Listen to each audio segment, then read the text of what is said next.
wide, just like I don't need my notes for my promo on my wrist. Dr. Britt Baker. Goodbye and good night. Enough is enough, and it's time for a change. Yeah. All right, what's going on, everybody? Welcome back to Elite's Pro Wrestling Conversation. It's Monday night, and so that means it is time for... Why do I have my headphones on? I could be listening to nothing. This is July 10th, 2023, WWE RAW review. And for the first hour of this show, I felt like I was kind of losing my mind a little bit. I was like, is this all one episode of Raw that I'm watching right now? You know, I talked about Friday. I loved the Bloodline segment. I loved the, all of the drama and all of the craziness that went along with that. But I did say, when they came back out at the end of the show for more Bloodline stuff, I said, man, y'all better not run this thing into the ground. Y'all better not try and do too much with the Bloodline, because you don't want people to be over it. Because you just put it in our face too much. Well, after tonight and the Judgment Day, I'm like, dude, how much Judgment Day do we need on this show? How much Judgment Day? Like, every segment, Judgment Day.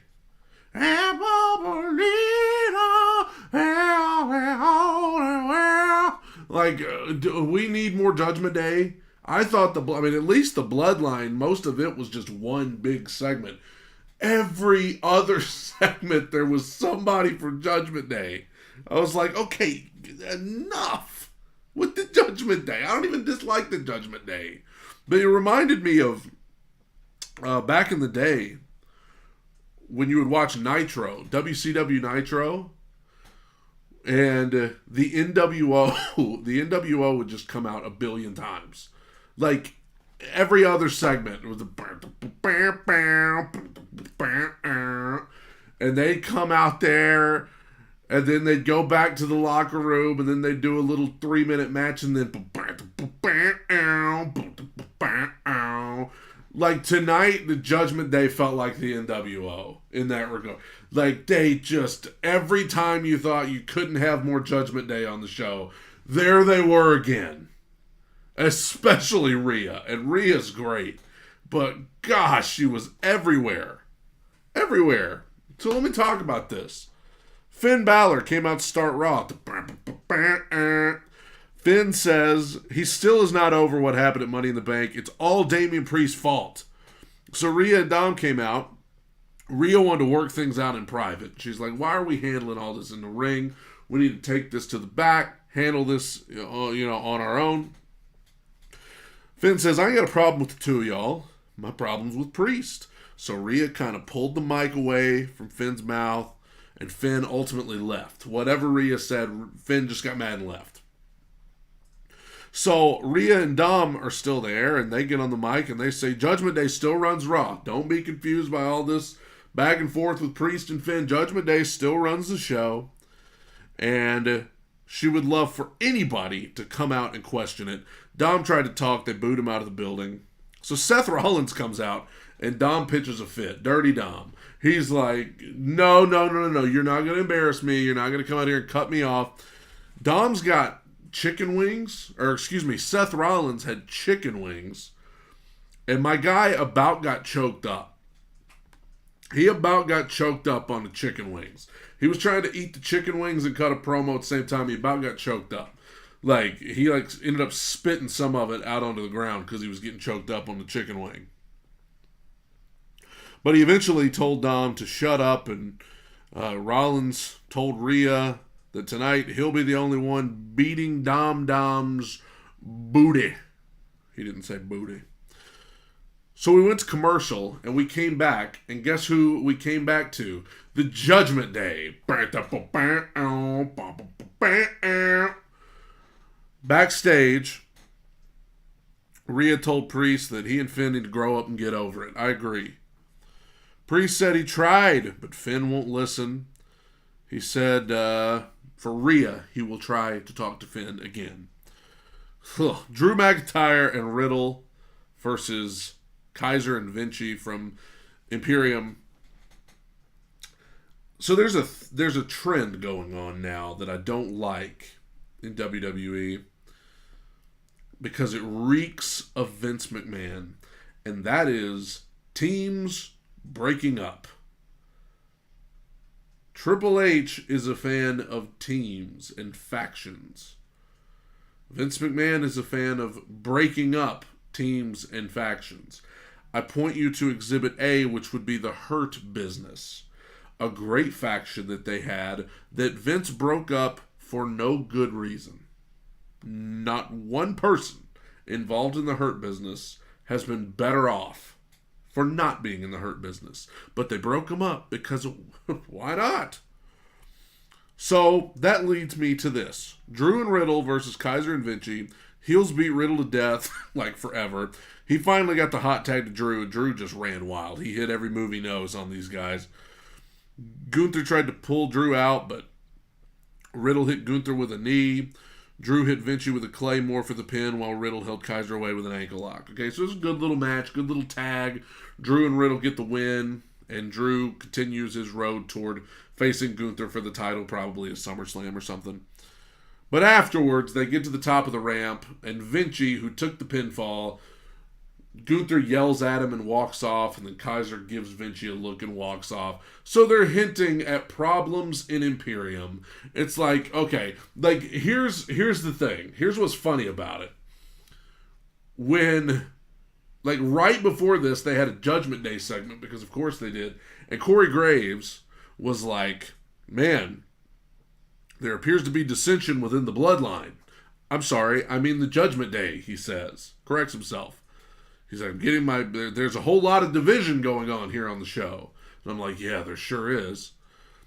Then he goes, well, at least Imperium is a well-oiled machine and there's no dissension here. Well, by the end of this segment, say hello to dissension within Imperium. If they break these guys up, I'm going to lose it. Why would you do that? Guess who's in the next segment? The Judgment Day. Finn and Priest are arguing in front of Rhea and Dom. Priest says his intention was never to cost Finn the title. Finn says he's fine with a clean slate and a fresh start, but he has unfinished business with Seth Rollins, so he wants him first. Priest says, I'm okay with this. Priest says, no matter what happens, I've got it covered. And he holds up the briefcase, and Finn was concerned. I don't care about the Judgment Day breaking up. I don't care. You want to know why? Because on the other show, they're doing a split up with the Bloodline. That's one of the best storylines they've ever done. And so this just feels like a knockoff version of that. Just a version of it that I care less about. I don't care about the Judgment Day splitting up.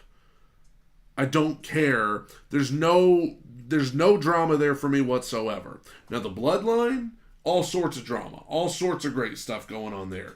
So it's like they're trying to do a version of the Bloodline on Raw with the Judgment Day, and it ain't the same, okay?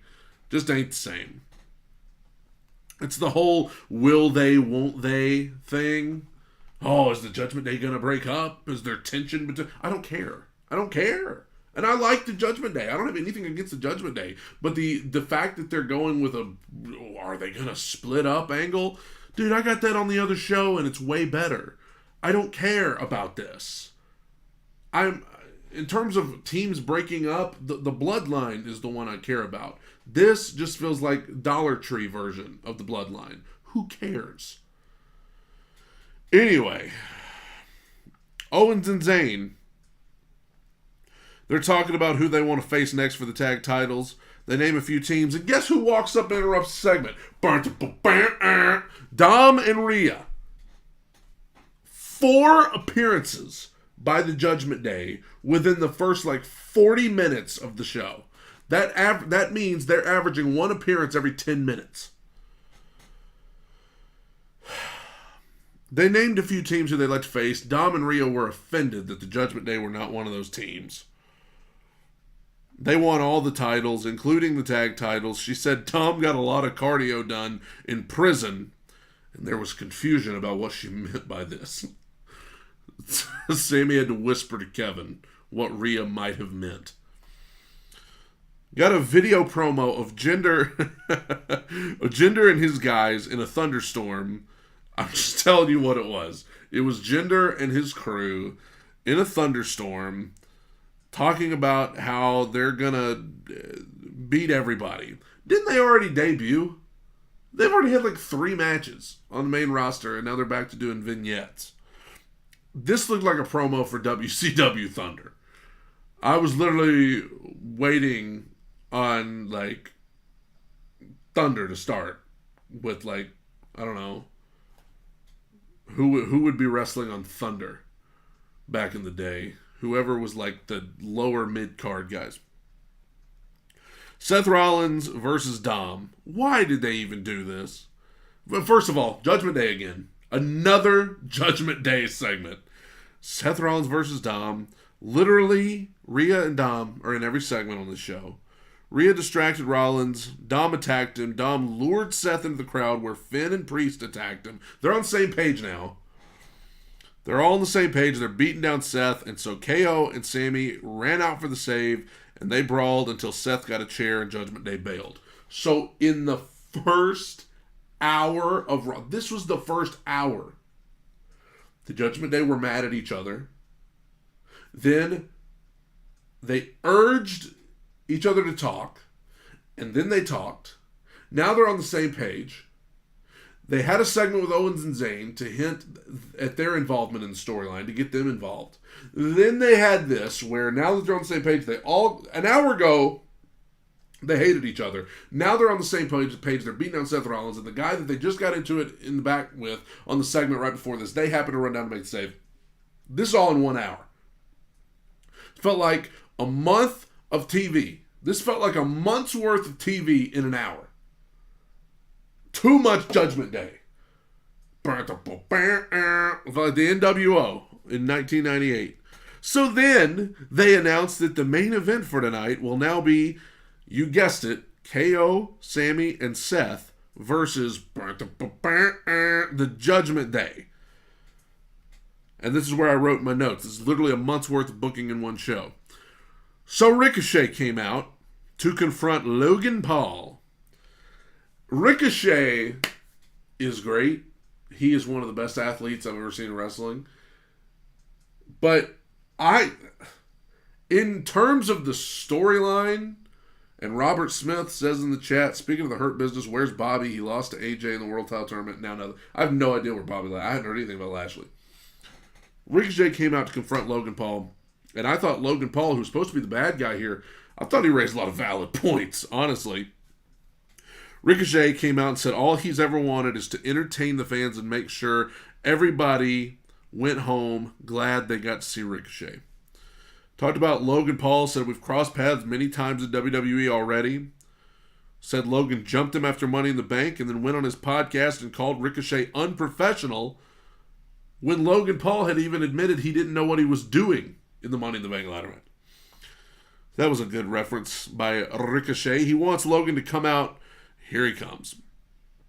Logan Paul is way too good at this professional, and not just obviously the in-ring stuff is way better than it should be, but this dude was made for professional wrestling, and he was put on this earth to be a villain in professional wrestling because everything about him is villainous. He comes out there, said Ricochet looked like a little boy. He says, Ricochet, you're spectacular. But I stand by what I said. You cared, but this is where I thought he had a good point. He said, you cared more about making sure I didn't win than making sure that you won. You cared more about making sure I didn't win the briefcase more than making sure that you won the briefcase. And then Ricochet agreed with him. Ricochet said, yeah, I did care more about making sure you didn't win than making sure that I won, because I know the fans didn't want to see you win, and I want to give the fans what they want. So if they wanted to see you lose, I was going to make it happen. I'm like, dude, that is not admirable. It is much more admirable for you to actually care more about winning than just making sure Logan doesn't win. I thought that was wacky. So he said, this is actually another funny thing. Ricochet says, Logan, nobody wanted you to win the briefcase. Logan goes, oh, really? As he goes over and poses with a kid who's drinking one of Logan's prime drinks in the crowd. He's like, you sure nobody wanted to see me win? Ricochet said he would have never gotten this far if he was unprofessional. Another great line Logan had, fans chanted Logan sucks, to which Logan said, hey Ricochet, you're in the middle of the ring cutting your promo and they're chanting about me. It's true. Ricochet said he wants to hurt Logan, tells him to never run his mouth about him again. Logan refused to be intimidated. Logan said Ricochet wants a match with him so he can go viral, but Logan said, I don't care about going viral, which is hilarious. He said, I don't care about going viral because I'm a WWE superstar.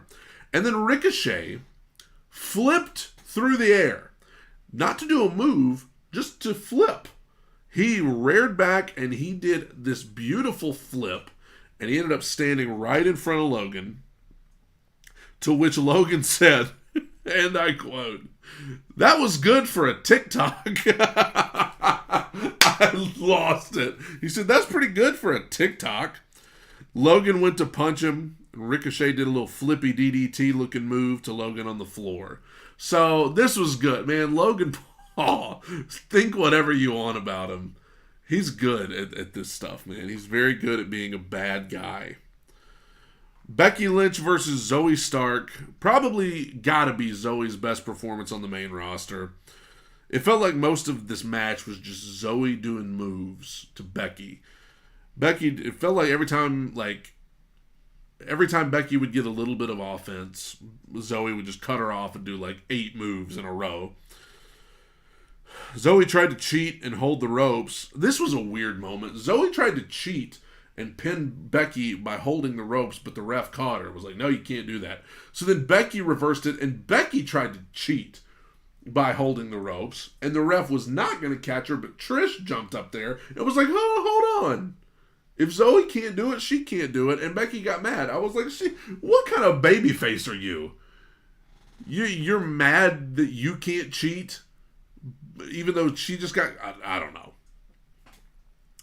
And yes, Robert, it was kind of a twist on the Velveteen Dream in NXT flip, which was a thing of beauty, but this one was good too.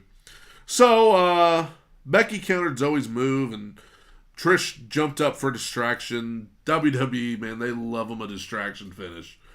Zoe rolled up Becky for the pin. So Zoe pinned Becky Lynch now. So that's a big win. I asked this question too. When's the last time Becky Lynch won a match?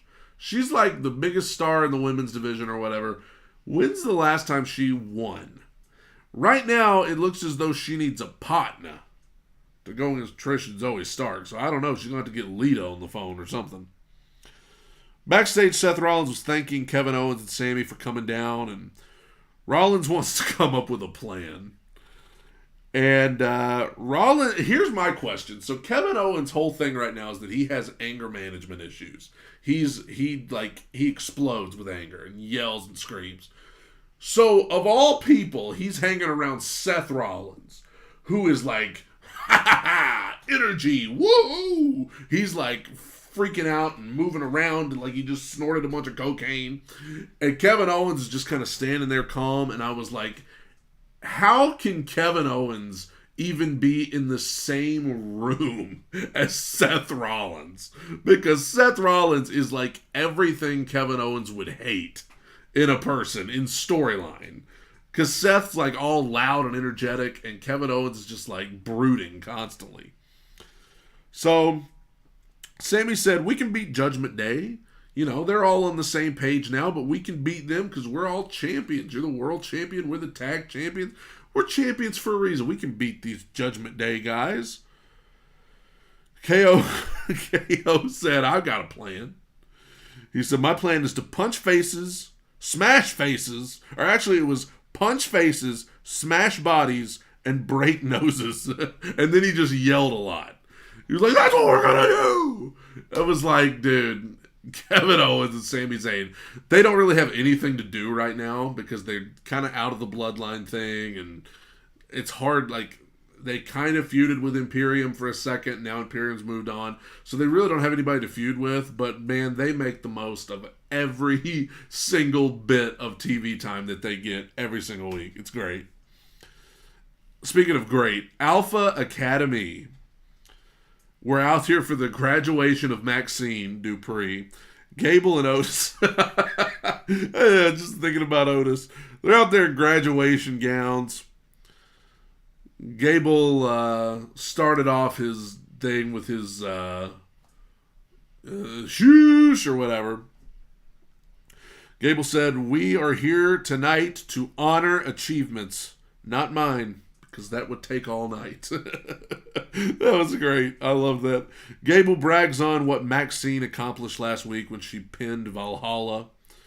Gable brags, he gave her a diploma. He had a diploma for the Alpha Academy for Maxine.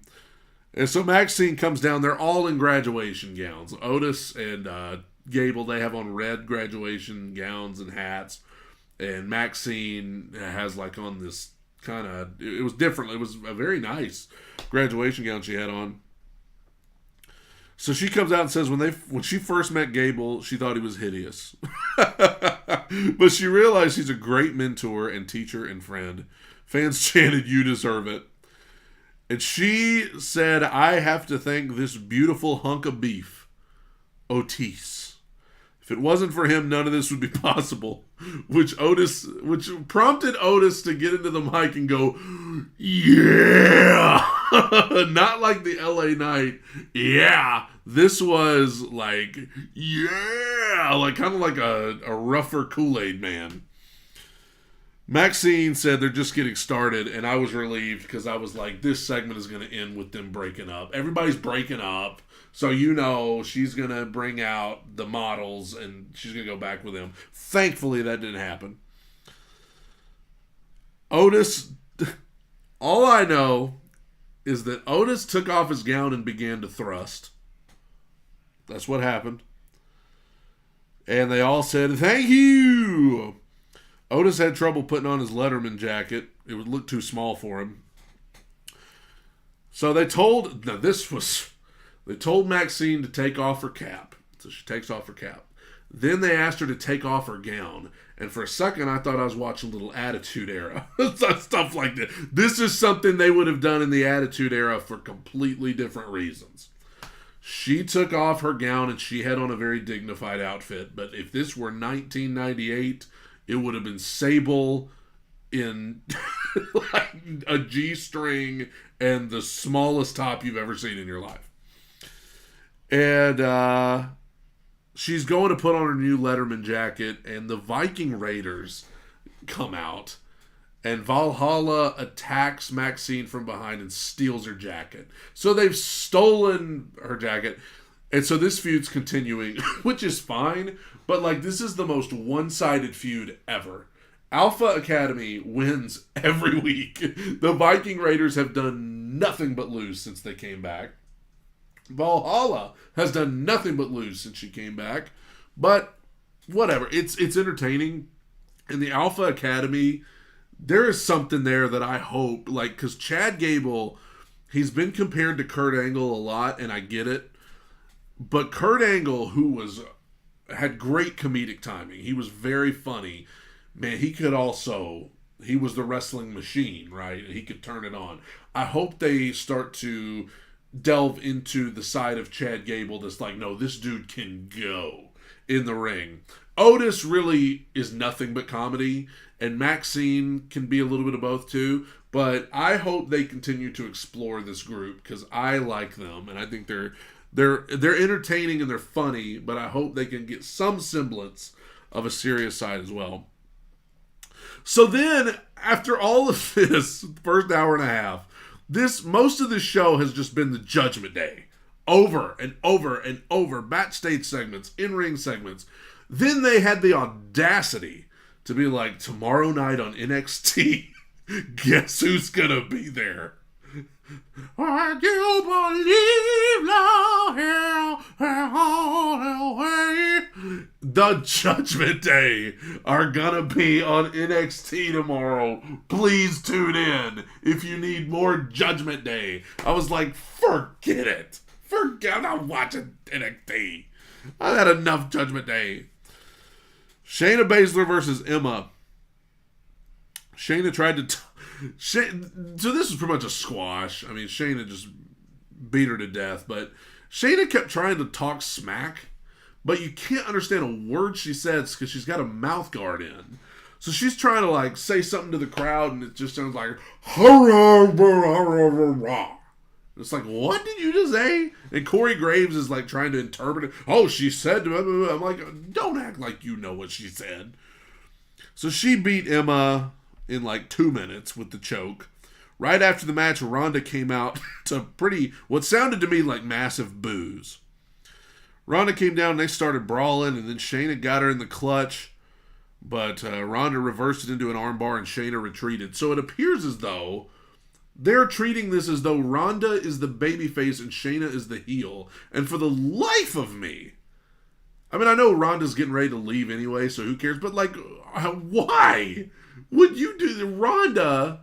Nobody cheering for her.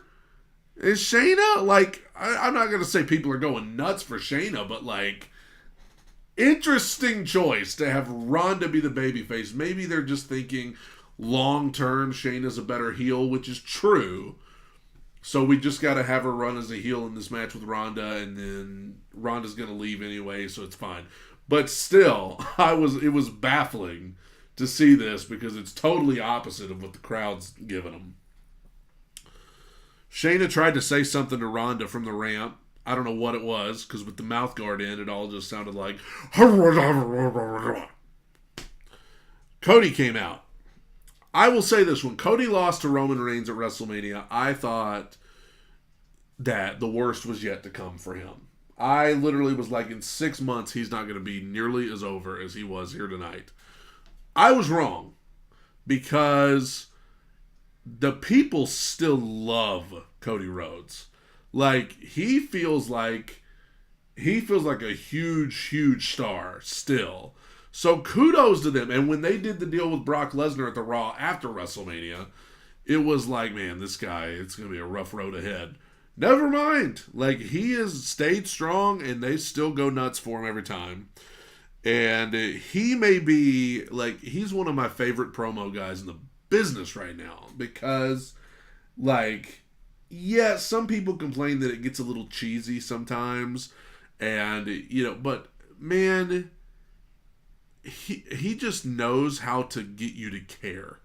He can make you care. I mean, he literally admitted in this promo that we still haven't been given a reason as to why Brock Lesnar even attacked him in the first place and why this feud started. But yet, he makes you care. He's just I mean, you talk about comparisons to his dad.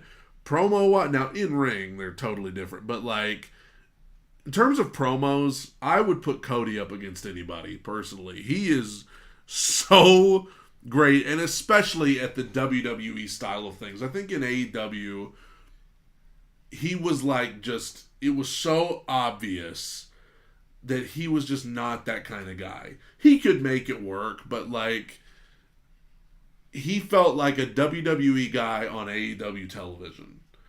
He is right where he needs to be now. He cut this promo. Cody said, everything he has said since he came back is real. It's not just wrestling goals, it's life goals. He said each show is sold out, fans are loud, but his in-ring momentum is shaky, all because of Brock Lesnar. Cody said Brock will be here next week. Everybody has a Brock Lesnar. Whether it be student debt, a boss you can't stand, anxiety, fear, everybody's got that big giant that they don't think they can conquer. He said, for me, it's literally Brock Lesnar. He said his dream is another match with Brock at SummerSlam. He's going to finish the chapter at SummerSlam that Brock started for no reason. He wants another fight with Brock because if he can beat him, he'll be next in line. Now, this is interesting. He said, if I can beat Brock Lesnar, I'll be next in line. And I don't want to just be the prince forever. After SummerSlam, when I beat Brock, I'll be next in line. Next in line. So, I mean, I don't know. But I don't want to see Cody fight for the World Heavyweight title. And I'll go a step further than that. I don't want Cody to win the World Heavyweight title, the title that Seth has right now. I know they're trying to get that title over, and Seth's doing a good job with it and everything, but I don't want to see Cody fight for or win that title. If he's going to, if you started this whole finish the story thing and broke everybody's hearts in storyline when you lost to Roman at WrestleMania, I want to see him, I still think their plan may be for him to beat Roman Reigns for the title at some point, maybe at WrestleMania. At this point, if Roman's going to lose the title, it feels like a WrestleMania type thing to happen. I don't think they're just going to have him lose at, Payback or Vengeance or something. It's going to have to be at a WrestleMania. And so to me, if you're doing Cody and Roman at WrestleMania,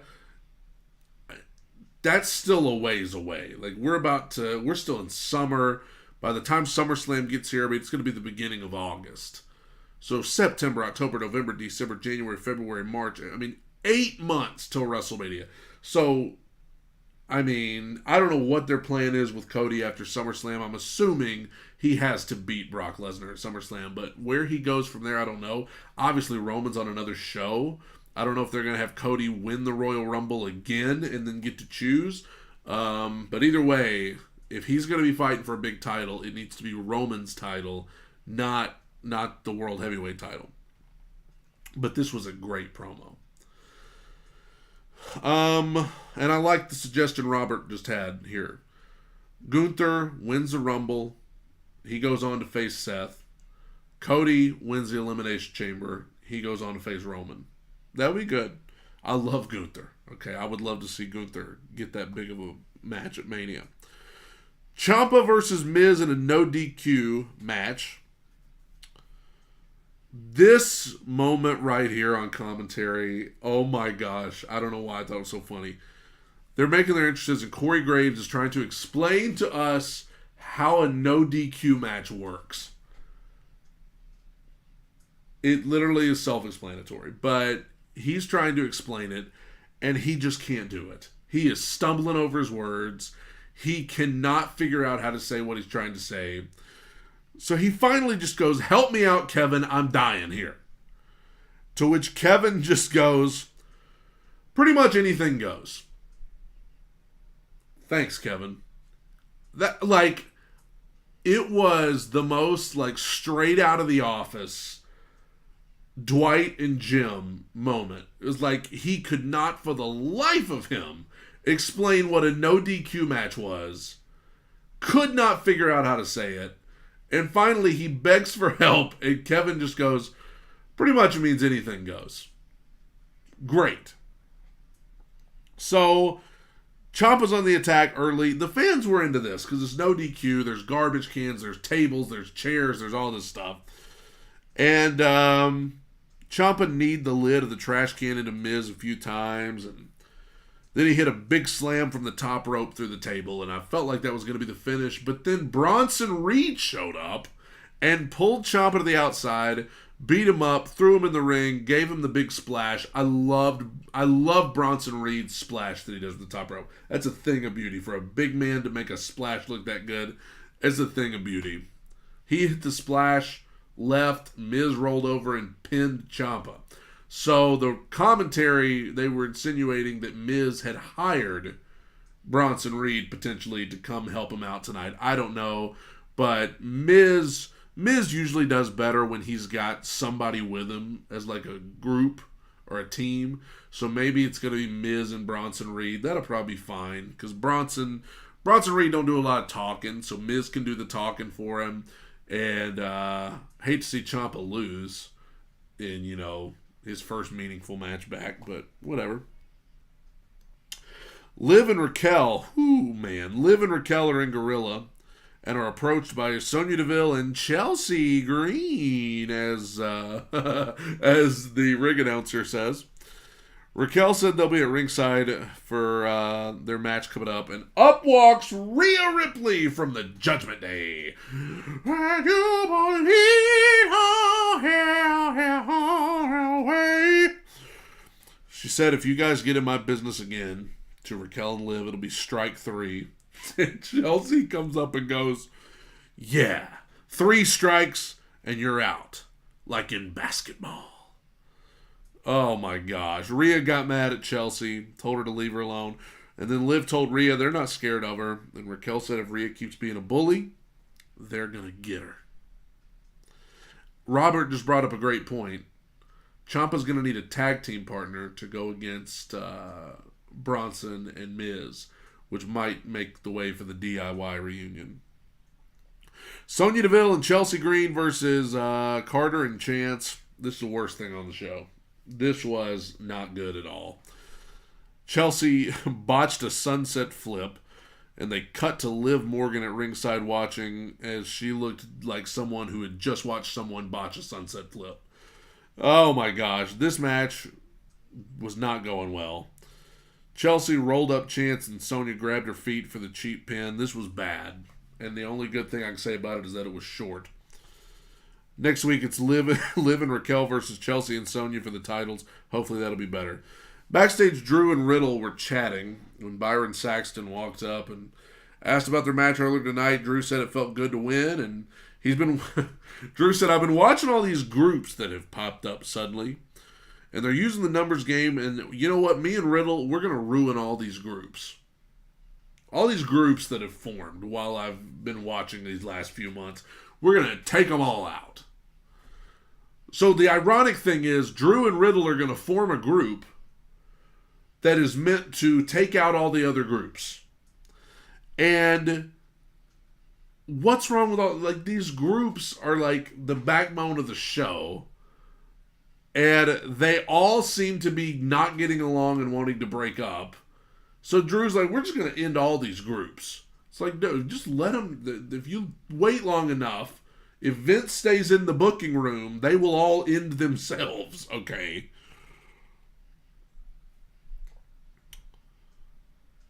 Riddle's facing Gunther next week. Drew's iffy about it because he's not going to be there next week for some reason. Riddle said, don't worry, bro. I've got Kaiser and Vinci banned from ringside. Drew's like, great, all right, let's hit the town, let's go party. This is a weird pairing. Drew McIntyre and Matt Riddle. An odd pairing.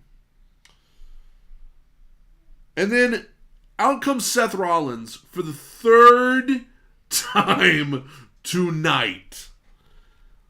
They announced that next week on Raw, Brock will be there to answer Cody. Viking Raiders and Valhalla will face Alpha Academy again, this time in a Vikings rules match. And then Riddle versus Gunther in a non-title match. So then we got the main event, which is Rollins, Kevin Owens and Sami Zayn versus who else?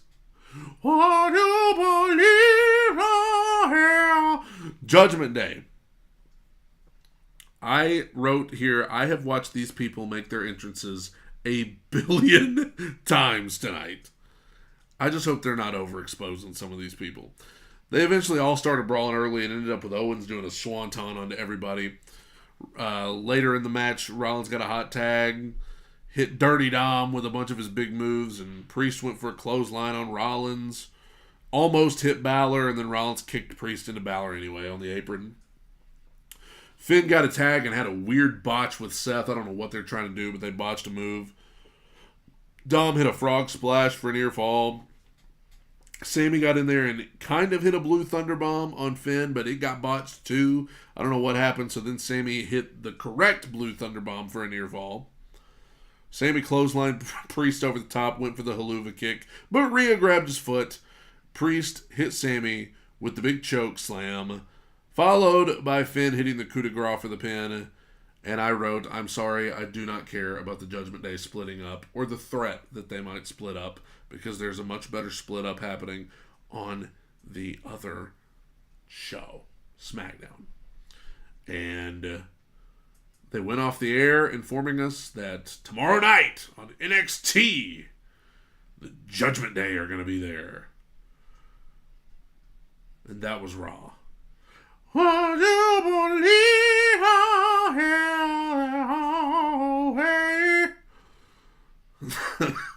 if you like the Judgment Day, this is the show for you. This is the show for you. Judgment Day all over this show, start to finish. Decent little Raw, but man, I could have used less Judgment Day. Less Judgment Day, and like half of this. Why did we have to have Seth and Dom come out there and act like they were going to have a match to set up the 6-man? You could have just done that in the opening segment, and then there you go. That's Raw, everybody. Build towards SummerSlam has kind of started, and we pretty much know what the matches are going to be. They just need to be made official. Thank you, guys. If you're watching it live or if you're watching it later, I upload different clips of the show on TikTok. So go be sure and follow me over there. Thank you, guys. Have a good night. Bye. The one true, genuine article in a business full of counterfeit bucks. First thing you need to do is to tell these people to shut up if you want to hear what I gotta say. But I'm better than you. And you know it. Lately, he just hasn't been